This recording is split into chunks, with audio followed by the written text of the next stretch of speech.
Now, after releasing emails that led to DNC chairwoman Debbie Wasserman Schultz stepping down from her controversial role in undermining the Sanders presidential campaign, Julian Assange is now preparing to release more leaked emails, and this time he says they will, quote, provide enough evidence to indict Hillary Clinton.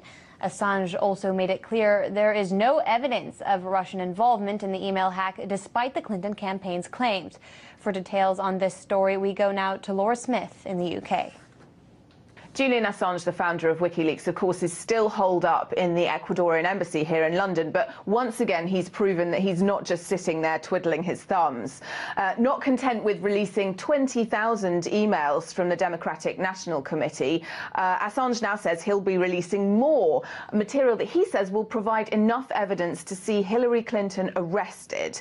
He's given a series of interviews in which he says that there's no proof whatsoever that the emails that he's already released came from Russian sources. He says that the DNC servers were ripe for hacking, that they're riddled with holes, and that documents hacked over a number of years are out there in the public domain in multiple copies. He says when the Clinton campaign talks about having proof that the emails were hacked by Russians, he says, I don't know what they're talking about, but they're not talking about my leak.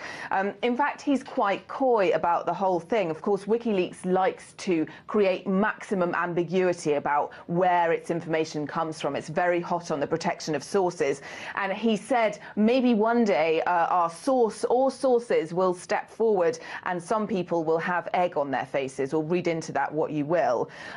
Of course, he's at pains to say that it's not important where the emails come from. What's important is what's in them. And what we have now, he says, is the Clinton campaign using information about past hacks to divert attention away from what's actually in those emails.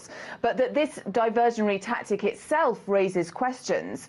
Clinton here is presented with a political scandal, and what she does is blame the Russians, blame the Chinese, according to Assange. And if she does that in government, he says that's a style that could cause serious conflict. What of the content of those emails, though? Well, the leaks, of course, rocked the beginning of the DNC and brought about the ouster of its chairwoman. What they do, Assange says, is show collusion at the very top of the Democratic Party to get rid of Bernie Sanders. He argues that Clinton, of course, may have won the nomination anyway, but now it's impossible to know, so that her nomination de facto has no political legitimacy. WikiLeaks, as Assange said, is set to release further emails, and it's clear that he thinks these could be the nail in Hillary Clinton's coffin.